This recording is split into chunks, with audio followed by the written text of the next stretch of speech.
Hello friends, this is Akanksha Singh. Welcome in study by Athar Singh. I hope friends आप लोग बहुत अच्छे होंगे। फ्रेंड्स आज हम लोग प्रैक्टिस करेंगे। अगर इसके पहले की वीडियो जिन लोगों ने नहीं देखा है तो वो वीडियो जरूर देख लीजिएगा। इंडियन राइटर मुल्कराज आनंद के जो वर्क हैं और उन पे जो एमसीक्यूज क्वेश्चन है उसको मैंने पढ़ा दिया है, तो आप उस वीडियो को जरूर देख लीजिएगा। ठीक है, एग्जाम में काफ़ी हेल्प होगा। एंड फ्रेंड आज प्रैक्टिस करेंगे हम लोग, तो चलिए वीडियो को स्टार्ट करते हैं। चैनल को लाइक सब्सक्राइब शेयर जरूर कर दिया कीजिए फ्रेंड्स, क्योंकि आपका प्यार ही मेरा कॉन्फिडेंस है। तो चलिए फर्स्ट क्वेश्चन की तरफ चलते हैं। अपने फर्स्ट क्वेश्चन की तरफ। फर्स्ट क्वेश्चन क्या है हमारा? The globe theatre was burned down in. ये टीजीटी 2013 में पूछा था कि ग्लोब थिएटर में आग कब लगती है। तो ग्लोब थिएटर में आग लगता है फ्रेंड्स 1613, यानी hence option C is correct.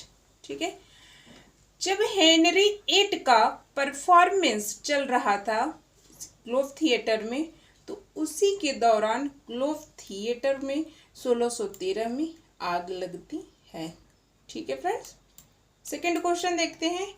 Who among the following writers has not won the Nobel Prize? ये आपको बताना है कि who among the following, निम्न में से कौन राइटर है जिन्होंने नोबेल प्राइज नहीं जीता है, ये आपको बताना है। तो अगर आपने मुल्कराज आनंद को पढ़ा है तो आपको जरूर पता होगा। इनको मैंने पढ़ाया है फ्रेंड्स, इनकी बायोग्राफी, इनके जो वर्क्स हैं उसको भी पढ़ाया है, इन पे एमसीक्यूज क्वेश्चन को भी मैंने कराया है। उस वीडियो को आप जरूर देख लीजिएगा। तो मुल्कराज आनंद हैं जिनको नोबेल प्राइज नहीं मिलता है, इनको साहित्य अकेडमी अवार्ड मिलता है। ठीक है, इनको 3 अवार्ड मिलता है। फर्स्ट अवार्ड रहता है the international peace prize for works peace in 1953 and second award मिलता है Padma Bhushan, yes Padma Bhushan in 1967 from government of India. Third मिलता है Sahitya Academy award in 1971 for Morning Face के लिए। ठीक है, मुल्कराज आनंद को नोबेल प्राइज नहीं मिला है, इनको साहित्य अकेडमी अवार्ड मिला है। ठीक है फ्रेंड्स, नेक्स्ट क्वेश्चन देखते हैं। Chronicle play were popular in. जो क्रॉनिकल प्ले थे फ्रेंड्स पॉपुलर किस सेंचुरी में हुए थे? तो इसका 3 का करेक्ट आंसर है D, 16th century. 16th century में पॉपुलर हुए थे। Robert Browning famous for his. Robert Browning friends उसके लिए फेमस है, किसके लिए फेमस है? तो ये हैं ड्रामेटिक मोनोलॉगिस के लिए फेमस हैं। 5 क्वेश्चन देखते हैं। In how many Indian language the Sahitya Academy awards are given. How many Indian language, Indian language कितनी है the Sahitya Academy awards are given, जो साहित्य अकेडमी अवार्ड में देने के लिए, तो वो है सी 22 लैंग्वेज है। Alexander Pope said the wisest the brightest and the meanest of mankind about. ये क्वेश्चन ये पूछ रहा है फ्रेंड्स कि Alexander Pope said, Alexander Pope कहे the wisest the brightest and the meanest of mankind about, किसके बारे में कहे हैं? तो वो कहे हैं फ्रांसिस बेकन। ठीक है, hence option B is correct. Between 1590 and 1593 the theatres were frequently closed in London owing to. इसका करेक्ट आंसर आपको बताना है 8 का। तो 8 का करेक्ट आंसर है friends A.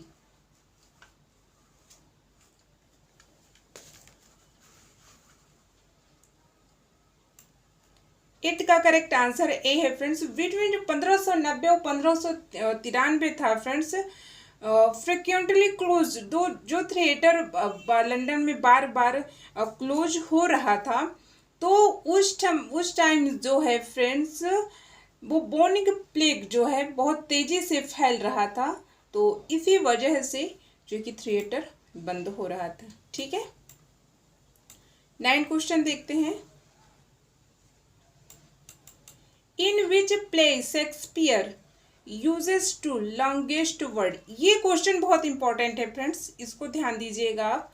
In which play Shakespeare uses to longest, कि शेक्सपियर अपने किस प्ले में ये जो लॉन्गेस्ट वर्ड है उसको यूज किए हैं।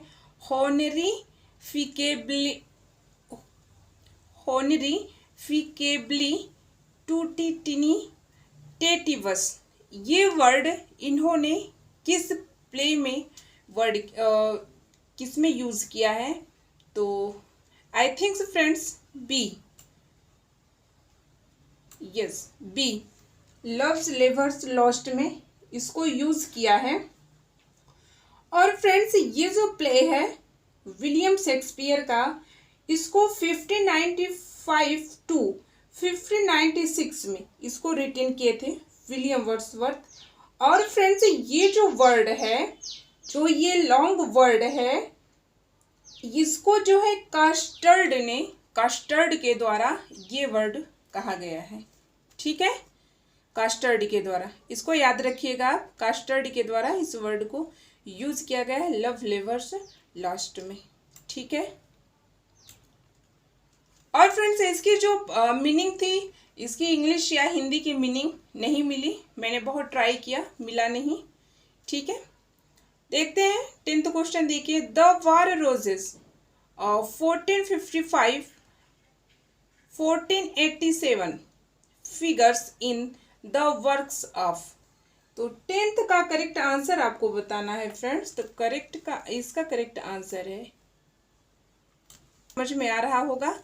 ठीक है, द वार रोजेस जो है इसको गृह युद्ध के रूप में भी जाना जाता है, और यह 15वीं शताब्दी के मध्य से और 15वीं शताब्दी के मध्य में, ठीक है, अंग्रेजों के शासन के नियंत्रण के लिए लड़े गए गृह युद्ध की यह श्रृंखला थी, और यह 2 समर्थनों में लड़ा गया था। ठीक है, इसमें जो है प्लेटेजेनेट राजवंश का अंत हो जाता है, हाउस ऑफ यार्क जो 24 साल तक राज करता है, और ट्यूटर राजवंश की स्थापना होती है। नेक्स्ट क्वेश्चन देखिए। Wordsworth learned that words may build a princely throne on humble truth from, इसका करेक्ट आंसर आपको बताना है फ्रेंड्स। 11th का आपको जो है कि इसका करेक्ट आंसर, इसका करेक्ट आंसर है फ्रेंड्स बी। ये जो है वर्ड्सवर्थ लर्नड दैट वर्ड्स में बिल्ड ए, ये कह रहे हैं कि पद का निर्माण हो सकता है एक राजसीय सिंहासन विनम्र सत्य पर। ठीक है, तो फ्रॉम है रॉबर्ट ब्राउन, इसका करेक्ट आंसर है B. See next question. The excursion 1814 marks the beginning of, इसका करेक्ट आंसर आपको बताना है फ्रेंड्स। तो इसका करेक्ट आंसर है बी, यस बी इसका करेक्ट आंसर है।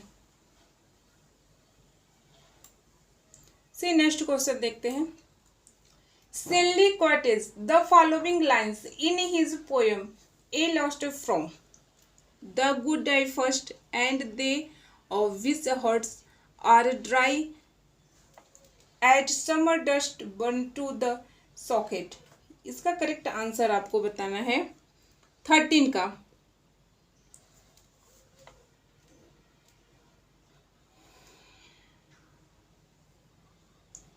ये कह रहे हैं फ्रेंड्स कि जो शेली के ये जो कॉटेज है following lines in his poem, ये जो शेली की जो पोएम एलास्टर है उसकी जो ये लाइन है वो किसको है कहे हैं।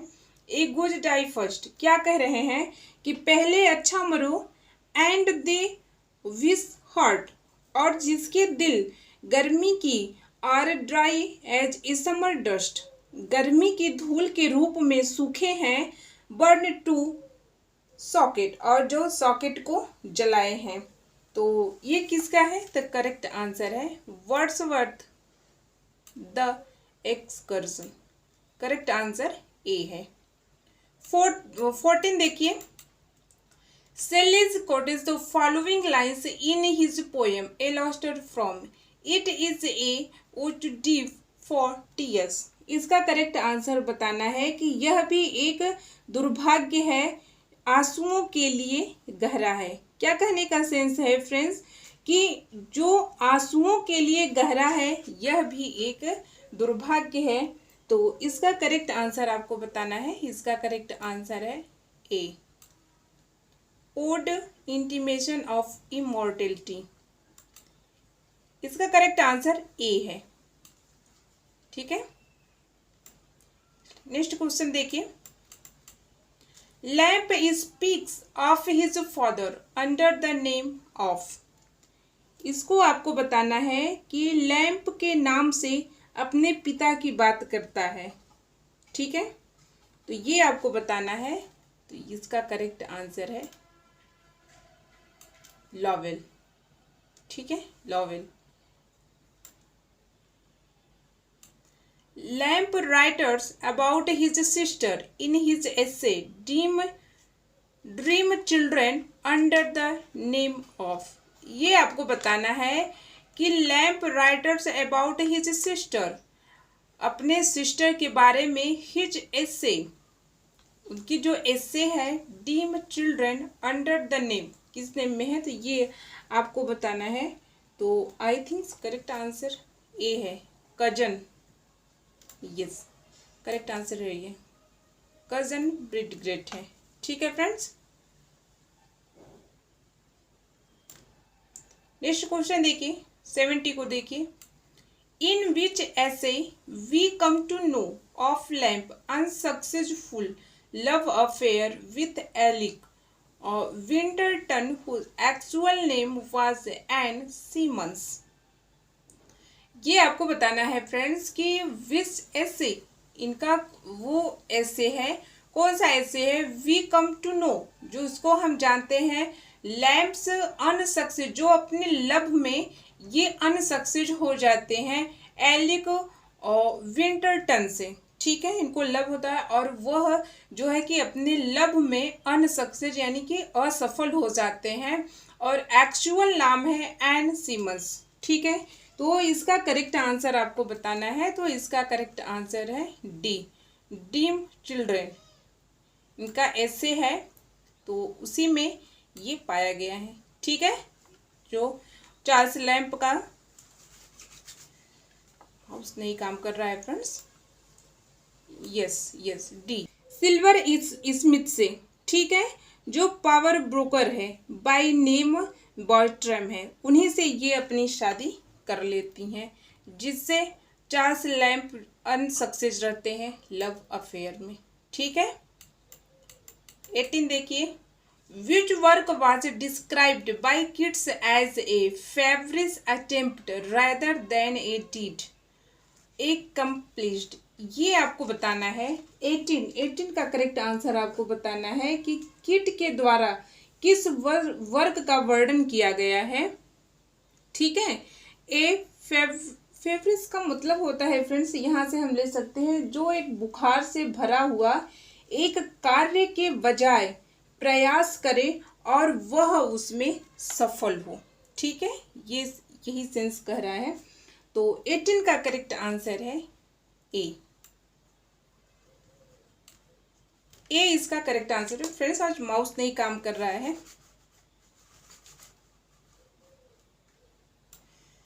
ए इसका करेक्ट आंसर है। ठीक है,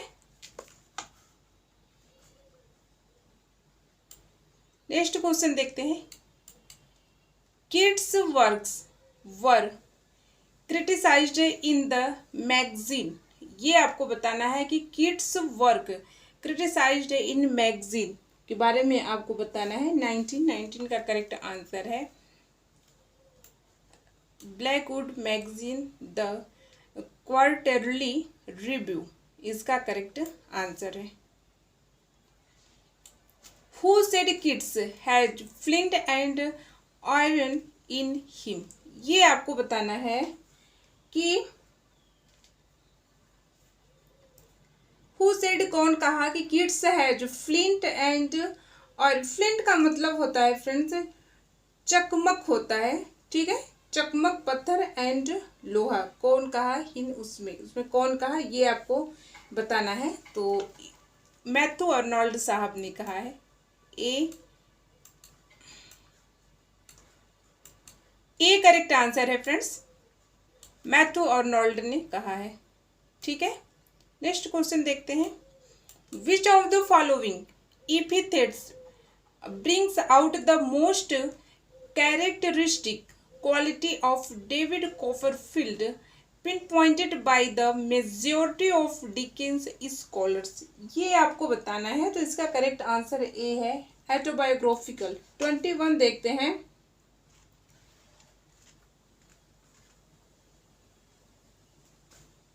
ये यही कह रहे हैं फ्रेंड्स कि विच ऑफ द फॉलोइंग, निम्न में से किसको epithets bring out the most characteristic quality of David Copperfield? David Copperfield की जो विशेषण की सबसे विशिष्ट गुण को सामने लाते हैं bye the majority of Dickens scholar, जो डिकेंस विद्वान के बहुमत द्वारा तय किया गया, ठीक है। तो इसका करेक्ट आंसर है ऑटोबायोग्राफिकल, इसका करेक्ट आंसर है। 22 देखते हैं। The question of women's rights and her sphere had been agitating the minds of men for a long time. Tennyson expressed his views on it. ये पीजीटी 2003 में question पूछा था friends. तो इसका करेक्ट आंसर आपको बताना है। तो इसका करेक्ट आंसर है ए, प्रिंसेस। प्रिंसेस इसका करेक्ट आंसर है, ठीक है। 22 क्वेश्चन हो गए। 23 देखिए। What is the known today as the Idylls of the King began in 1842 with the poem Morte the Author, which is the last poem of Idylls. ये PGT 2003 में पूछा था। ये बहुत ही इंपॉर्टेंट क्वेश्चन है, इसको आप ध्यान दीजिएगा। तो इसका करेक्ट आंसर है B.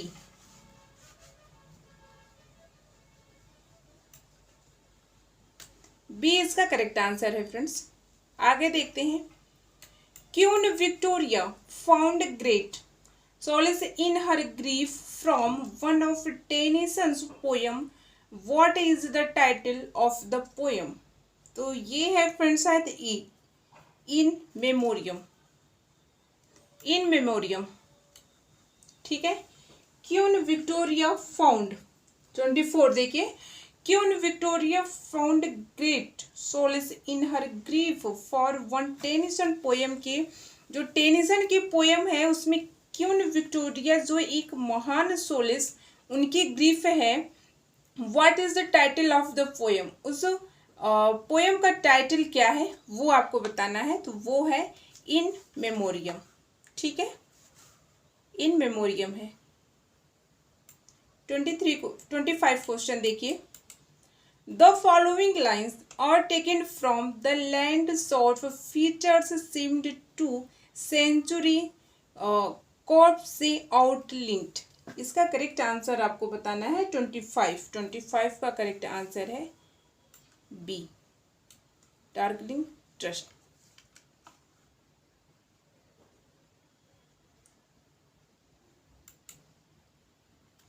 One second friends. 26 question देखिए। About which novel of his own Hardy, ये हार्डी का क्वेश्चन है, इसको आप देखिएगा। अबाउट विच नोवेल, नोवेल किसके बारे में है? His own Hardy remarked a war between, जो हार्डी का रिमार्क्ड ए वॉर है, जो एक युद्ध है, फ्लेश एंड स्पिरिट। फ्लेश का मतलब होता है फ्रेंड्स मांस, एंड स्पिरिट का मतलब होता है आत्मा, ठीक। ठीक है, एक युद्ध की टिप्पणी किए हैं फ्लेश एंड स्पिरिट, मांस और आत्मा की। तो वो बताना है आपको कि वो नोवेल है कौन सा। तो उसमें से आप इसमें से 4 ऑप्शन में से आपको बताना है करेक्ट आंसर। तो सी है। इसको हम पढ़ेंगे फ्रेंड्स, ये बहुत इंपॉर्टेंट है हार्डी का। ठीक है, ये हार्डी का नोवेल है, बहुत इंपॉर्टेंट है। इसका करेक्ट आंसर सी है। आप लोग देख लीजिएगा फ्रेंड्स, माउस काम नहीं कर रहा है आज। अब पढ़ा दिए हैं तो 3-4 क्वेश्चंस और बचे हैं, तो छोड़ना नहीं चाहते हैं। ठीक है, which one was Hardy's first serial novel. ये पीजीटी 2002 में पूछा था। 27 का करेक्ट आंसर है a pair of blue eyes. Which one was Hardy's first serial novel. ठीक है, नोवेल की स्पेलिंग मिस्टेक है, थोड़ा सा आप देख लीजिएगा, बी की जगह भी रहेगा। Who wrote Sohrab and Rustam. ये भी देख लीजिएगा, पीजीटी 2005 में पूछा था कि सोहराब और रुस्तम कौन लिखा है। 28 ये लिखे हैं मैथ्यू आर्नोल्ड साहब। ठीक है, hence option C is correct. C correct answer है फ्रेंड्स, मैथ्यू आर्नोल्ड। ठीक है,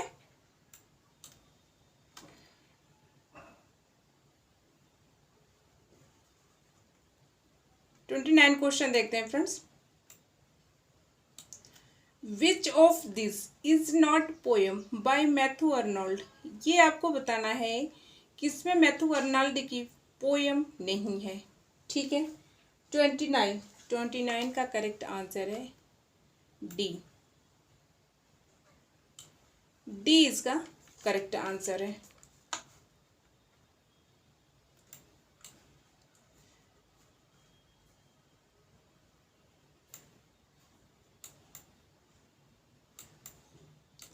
In Matthew Arnold's Culture and Anarchy, the term Philistine is used for। ये पीजीटी 2004 में पूछा था, इसको आपको बताना है। तो इसका करेक्ट आंसर है इंग्लिश मिडिल क्लास, बी।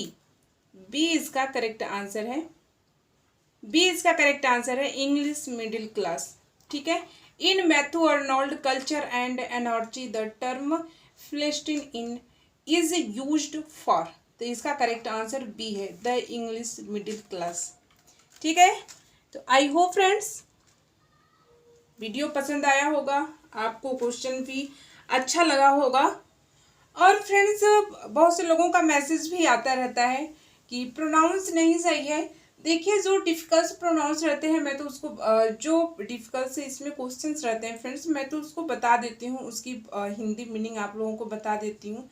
अब जो छोटे क्वेश्चंस रहते हैं तो आप तो उसको कवर कर ही सकते हैं। ठीक है, और जो बड़े रहते हैं तो उसको तो मैं कर ही देती हूँ।